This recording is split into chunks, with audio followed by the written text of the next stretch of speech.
Valeu, fala galera. Quem tava com saudade de vir? Ninguém, né, meus amigos, velho? E aí, como vocês estão? Fala galera, muito boa noite.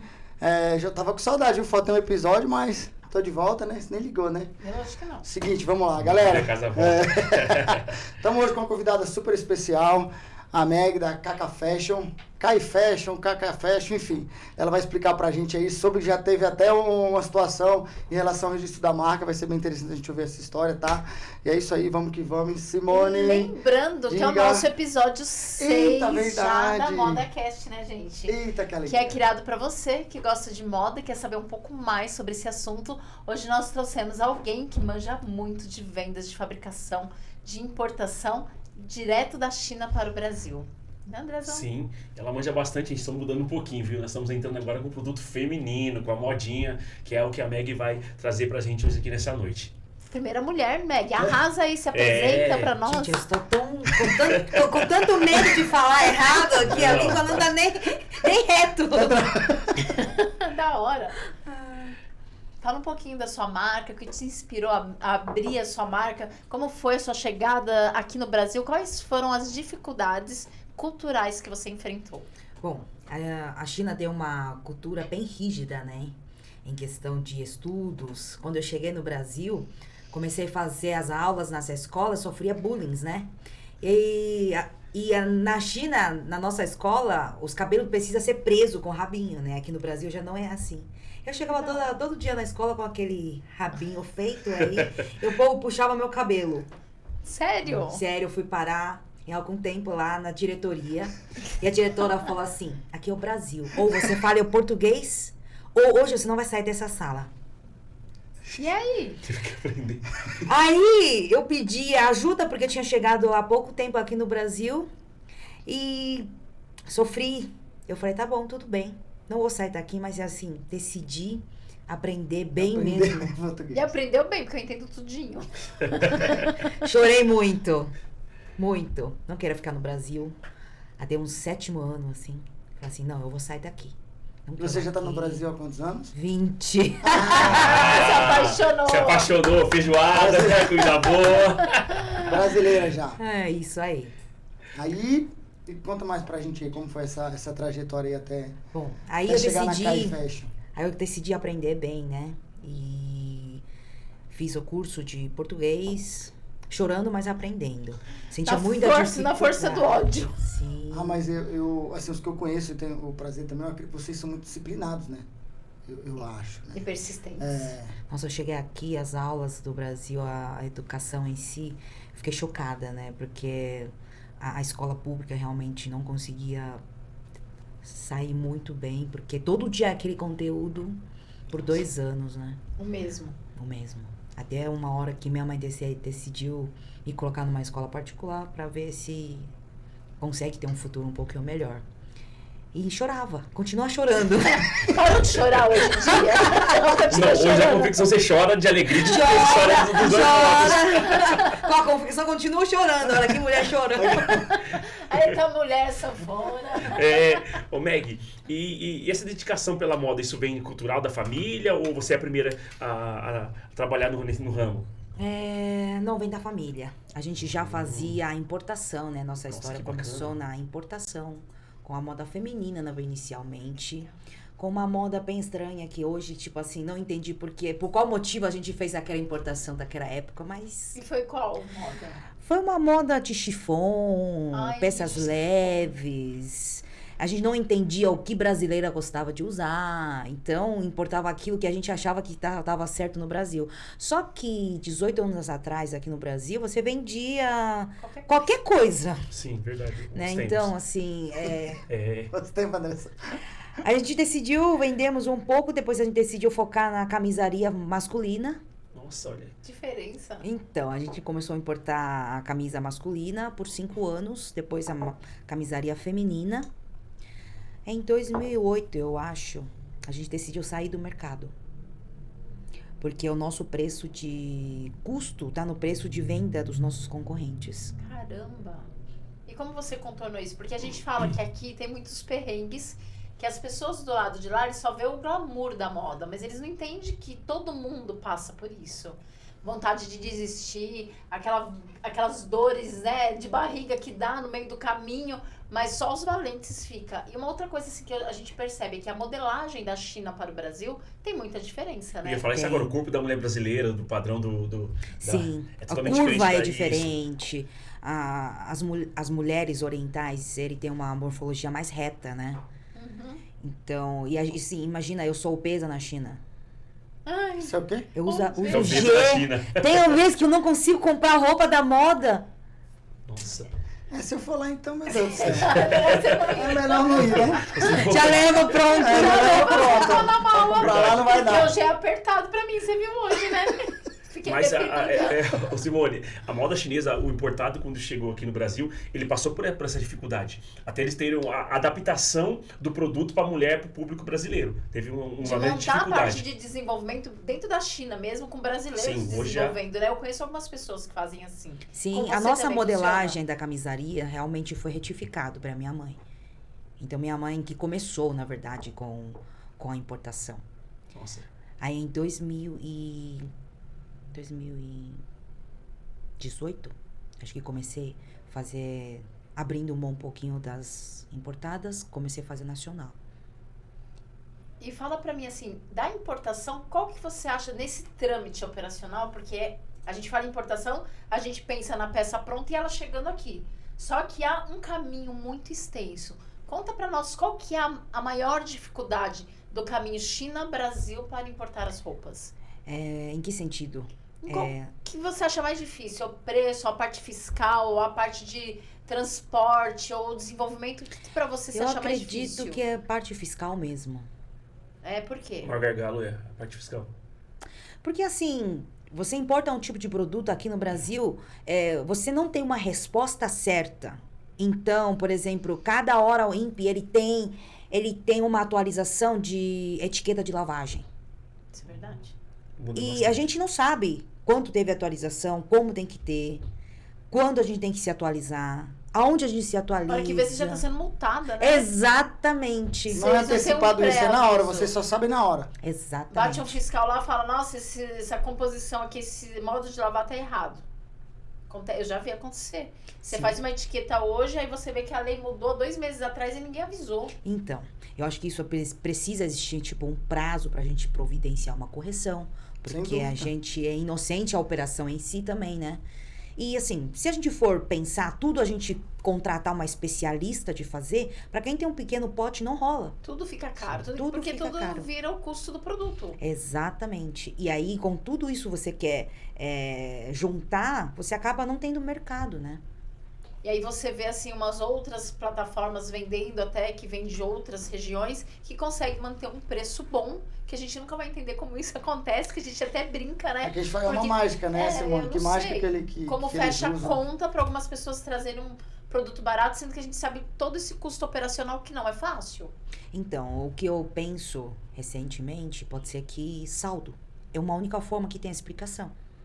Saldo até de tecido, né? Saldo de tecido. Só que a mão de obra também não fecha. Não fecha, muito caro. Quando eu comecei a confeccionar a própria, aqui montando a própria fábrica, um piso de de uma costureira é R$ 1.500 o piso. Hoje é 1.881.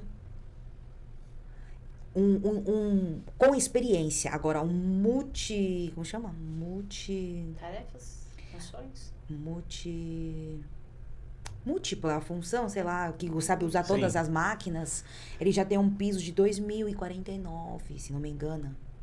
E eu conheço a sua confecção, você tem uma ilha extensa ali, que você faz o plano, você faz a malha, você faz tudo. Então, quando você coloca esse seu preço, esse custo fixo, quantas peças você não tem que vender para você sanar isso? Então, onde que eu vou imputir 30% de aumento de salário? Aonde? Aonde?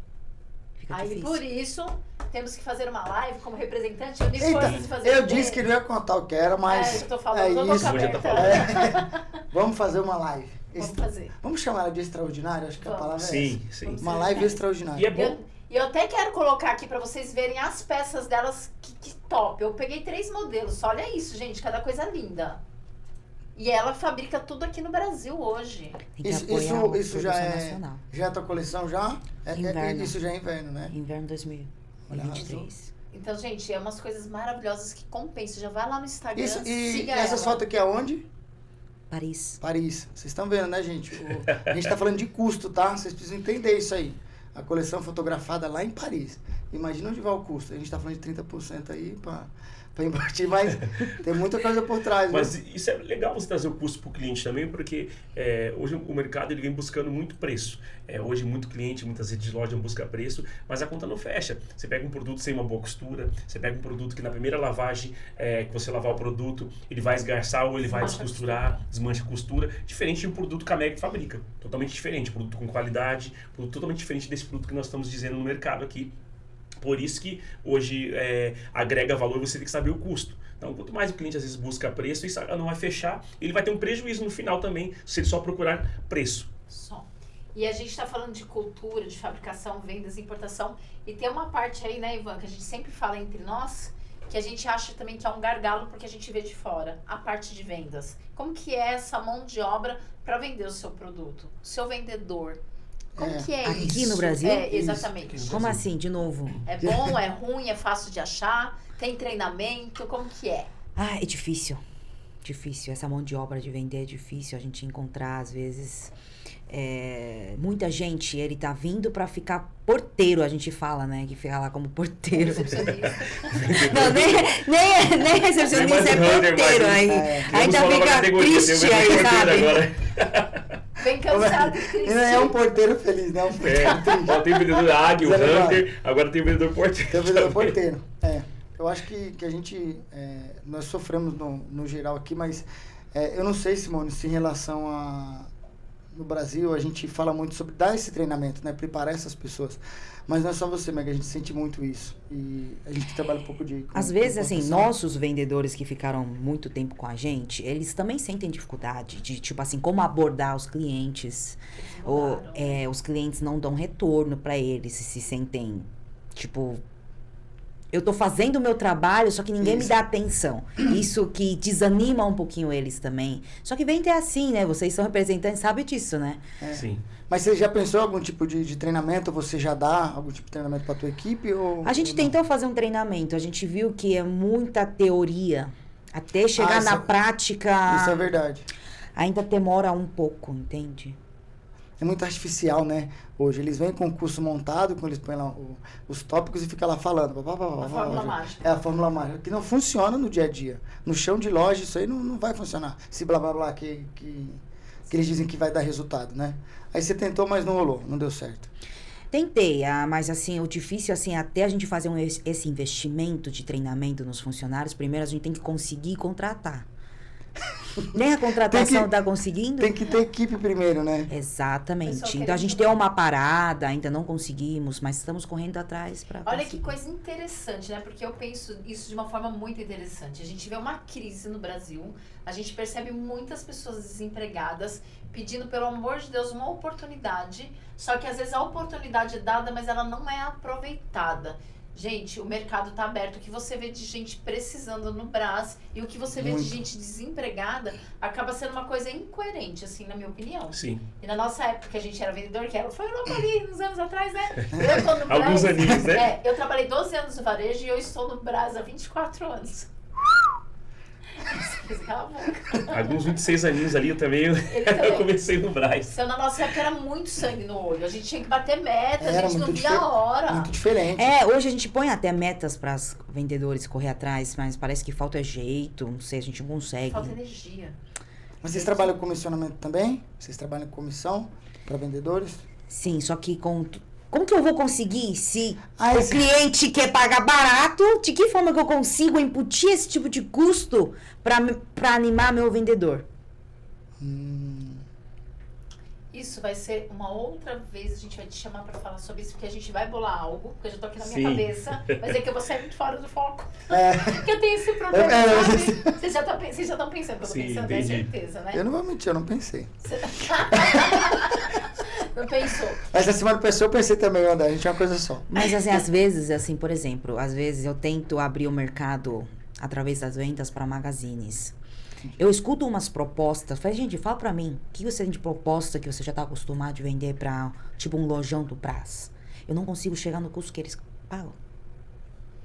Muito espremido, né? Muito espremido. Qualquer descuido, eu tô quebrada. Você quebra. Porque a venda seria 10 mil peças para você ganhar no giro. Teve um assalto no meio do caminho, você perdeu todo o seu lucro e você quebrou sua empresa.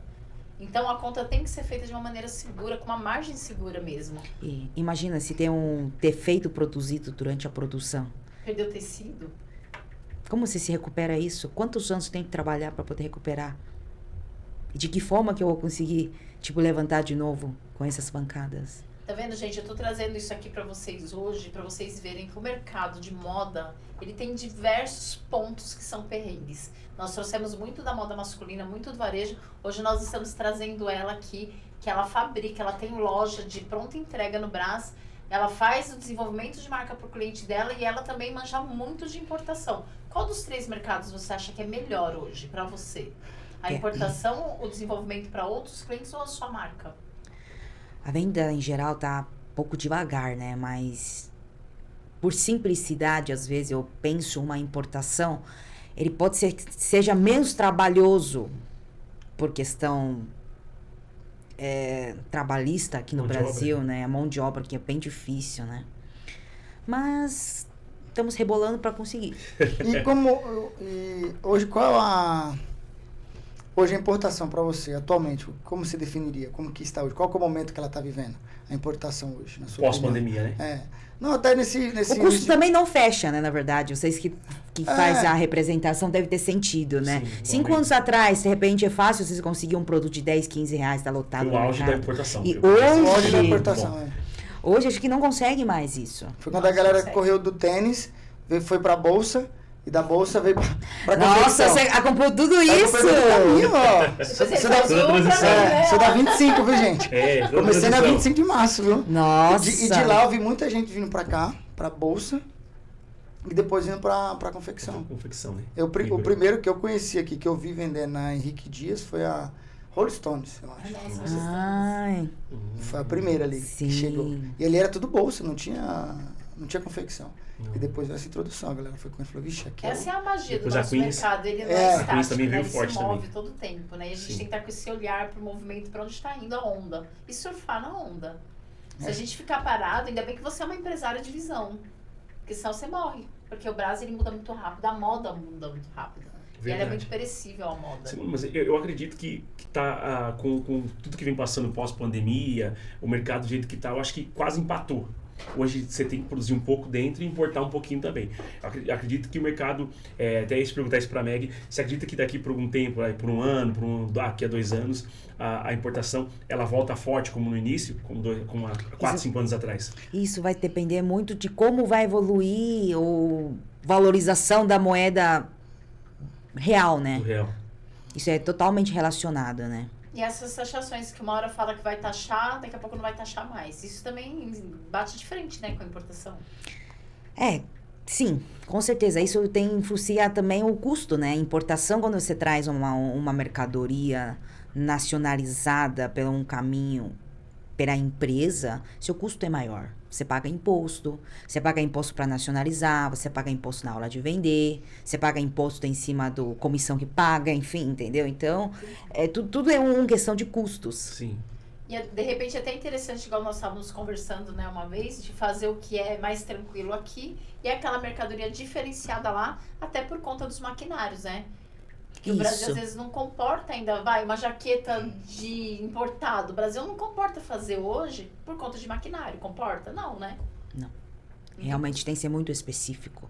E hoje, como está a sua porcentagem, Meg, em relação à importação e fabricação? Que você também fabrica aqui, né? Sim. Hoje está quanto? 50-50, 50-40? Não, na verdade, eu desisti do mercado da importação. Eu tive raiva da importação. Eu quero mais. Não quero mais. Mas já tá com saudade, né? Começando Bem a ter doida. a saudade. Porque às vezes, assim, com tanta dificuldade que eu encontro, às vezes, no ramo de confecção nacional, nossa, dava a hora que, tipo, você fala assim, eu vou desistir, não quero mais. Porque como eu posso aguentar tudo isso? Você tá aqui para trabalhar, para poder se manter, para poder ter alguma coisa, trabalhando horrores, e às vezes, assim, o que a gente carrega de riscos, de dores, que pessoas às vezes não entendem. Não entende. principalmente o cliente, não que ele tenha culpa, mas às vezes acontece certas dores no meio da produção que o cliente não quer saber. Ele vem com 2 fervendo em cima de você e você não tem nem tempo de se defender.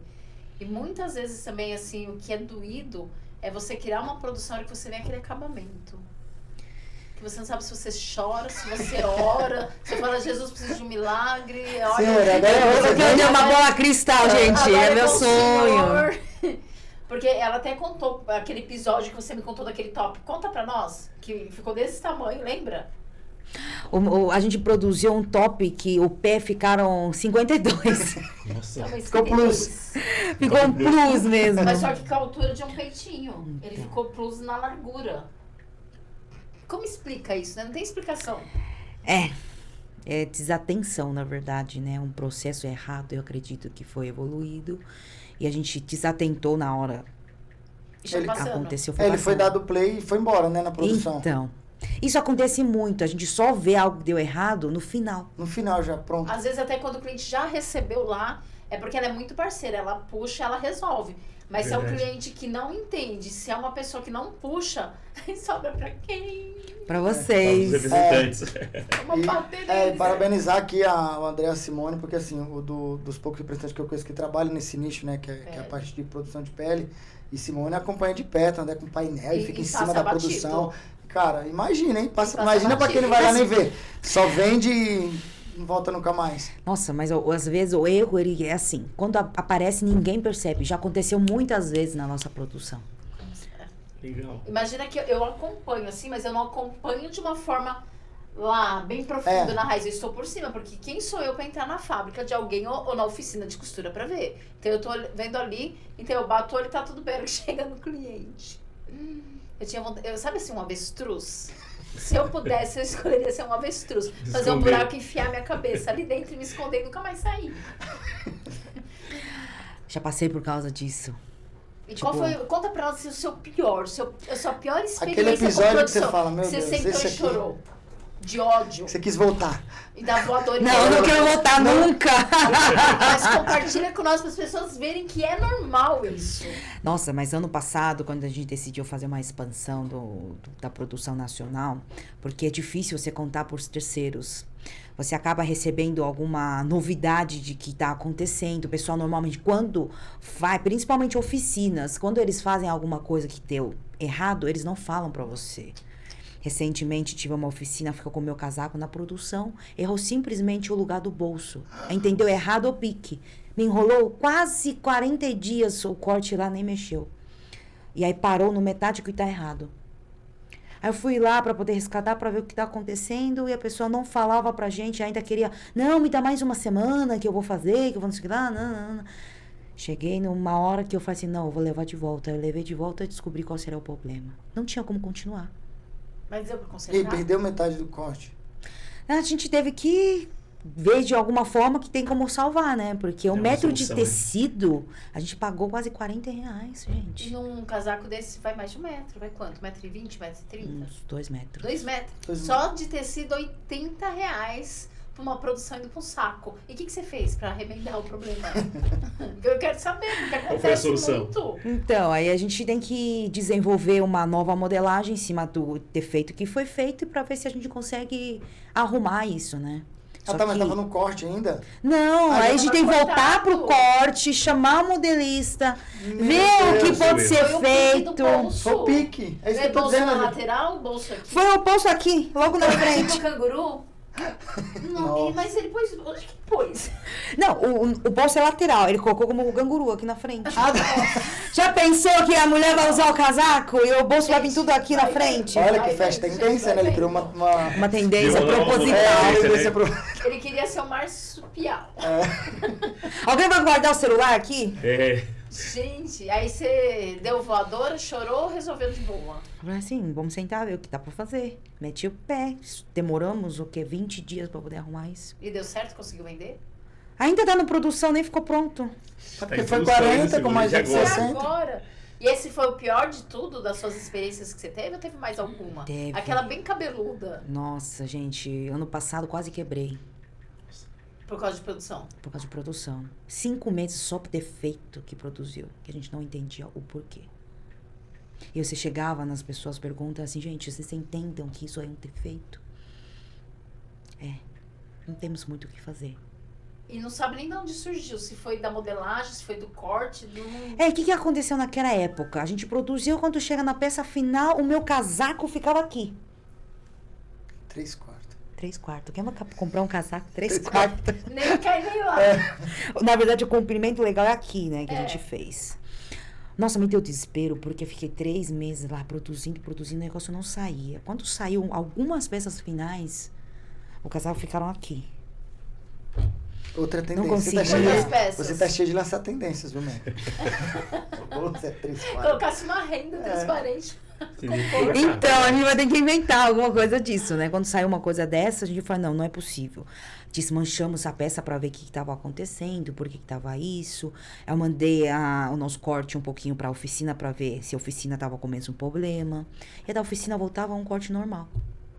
Aí onde eu pendurei a minha, que voltou da oficina, coloquei no meu interno, falei, gente, alguém explica para mim por que da oficina tá desse jeito ou o nosso tá desse jeito. Eu ficava infantil.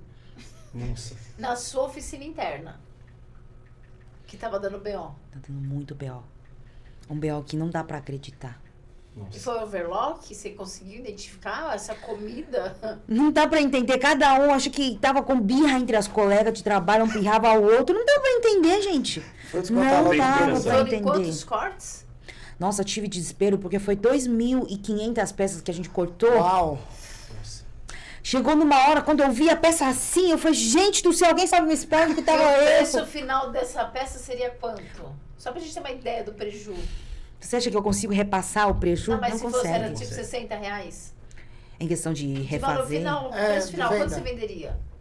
Não dá pra embutir. Eu tive que acompanhar Só pra o gente entender que mercado. se fosse R$60 vezes 2.500 peças, pra entender o tamanho do chute. É muito dinheiro. Você precisa de uma calculadora. Vamos arredondar, porque se fosse R$60 a 2.000 peças, dá 120 mil, é isso? Tá certo? Nossa. Eu não sou bom de Tá conta. muito difícil. Para de me comprometer com conta. Sabe o que é o bacana, Simone, Meg, Ivan? Porque o cliente ele não tem noção, até a peça chegar no guarda-roupa dele, o processo que é uma peça para produzir. Quanta gente chorou. Isso. Ou como a gente também se alegrou, gente. A gente vai te falar que com tudo isso daí, nós olhamos a Meg como uma vencedora, como uma campeã, porque ela passou pela pandemia, ela passou pelos momentos, os piores momentos da confecção. A Meg passou e graças a Deus ela está viva com a empresa dela aqui. Creio que é um ano de crescimento, que vamos crescer, vamos romper. Passamos o pior. Me ajuda, por favor. Tô precisando de vocês aí, ó. Passamos a pandemia, então agora ela conta com o aquecimento do mercado, acreditamos que N fatores, o mercado vai voltar a funcionar novamente, crescer, aquecer, e nós queremos que tudo vai dar certo. O pior nós já passamos pela pandemia e esses erros no corte, na produção. Creio que agora ela tem alinhado a equipe dela, né, Meg? Tem se encaixado aí. Fica a dica para os Durante clientes. disso, eu já pensei ano passado, algumas vezes de encerrar minha empresa, sério. Encerrar por não querer mais tantas responsabilidades, né? A gente tenta sempre cumprir o que a gente tem que cumprir. Sim. Mas no meio disso, às vezes surgem umas surpresas que você senta e fala assim, eu estou trabalhando tanto para quê? Tipo, meu marido trabalha na madrugada, das 3 horas da manhã a gente tem que estar em pé, às vezes vai pro cama às 9, 10 horas da noite e a gente não tem uma vida, não temos uma qualidade de vida.